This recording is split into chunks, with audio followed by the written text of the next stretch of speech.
आशीष, mood तो ठीक ठाक ही है और हम बाजार पे आए उससे पहले जो बहुत मशहूर एक लेखक है मॉर्गन हाउसल, उन्होंने शुक्रवार को इंडिया भी आए थे कुछ ट्विटर, हाँ आए थे, इंडिया आए थे। उन्होंने ट्विटर पे लिखा था कि हम जाने उससे पहले ही बाजार में सब ठीक ठाक हो जाएगा और हम सोचेंगे अरे ये कैसे हो गया, इसका तो कोई आधार ही नहीं है, मगर बाजार का यही आधार है 200 साल से।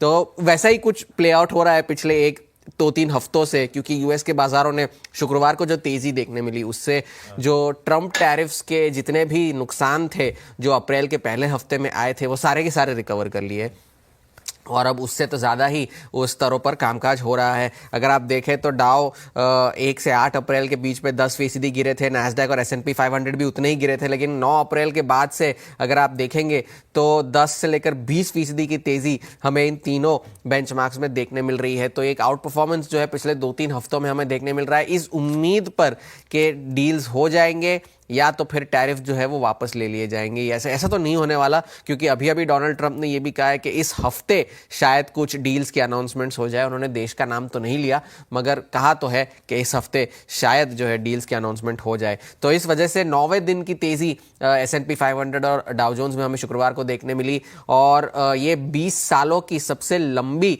जो है विनिंग स्ट्रीक हमें यूएस के बाजारों में हमें देखने मिली थी। और पॉजिटिव ट्रिगर्स काफी सारे थे। शुक्रवार की सुबह को हम ये चर्चा कर रहे थे कि चीन ने जो कहा है कि हम इवैल्यूएट कर रहे हैं, आकलन कर रहे हैं कि यूएस से बातचीत करी जाए। उसके बाद जो बड़ा ट्रिगर आना था जॉब्स डेटा का था, जॉब्स डेटा भी बहुत अच्छी रिपोर्ट आई, अनुमान से बेहतर आई। 1.38 के अनुमान थे, 1,77,000 का जो आंकड़ा निकल कर आया, उस वजह से भी जो है बाजार को तेजी मिली। बेरोजगारी की दर जो थी वो अभी भी 4.2 पर कायम है, मगर इससे एक ये तो बात साबित हो गई कि रेट कट जो है जिसकी उम्मीद डोनाल्ड ट्रंप लगाए बैठे हैं वो तो नहीं होगी, क्योंकि इकोनॉमी जो है वो काफ़ी स्ट्रांग है।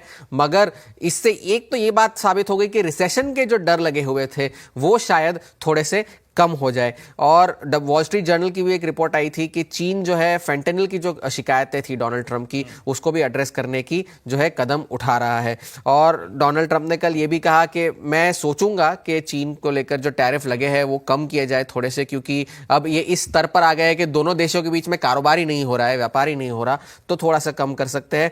फिर से उन्होंने कहा कि मैं जेरोम पावेल को नौकरी से तो नहीं निकालूंगा, मगर ब्याज दरों में कटौती की फिर से जो है उन्होंने सिफारिश की है। आज का बड़ा जो ट्रिगर है वो तेल है, क्योंकि ओपेक ने जो कल फिर से 4 लाख बैरल प्रतिदिन जून से बढ़ाने के लिए जो है मंजूरी दी है, उस वजह से ब्रेंट जो है वो 60 के नीचे जा चुका है। और सऊदी अरब ने ये भी कहा है कि काफी वक्त तक अगर तेल की कीमतें नीचे रही हम उसे बर्दाश्त कर सकते हैं, हमें उससे कोई फर्क नहीं पड़ेगा। इस हफ्ते बड़ा ट्रिगर तो फेड का डिसीजन ही है, तो वहां नजर रखने की जरूरत है। तो तेल एक पॉजिटिव ट्रिगर है, डॉलर 100 के नीचे है और हैंडओवर स्क्रीन पर पॉजिटिव है। लीजिए भाई हैंड ओवर बड़ी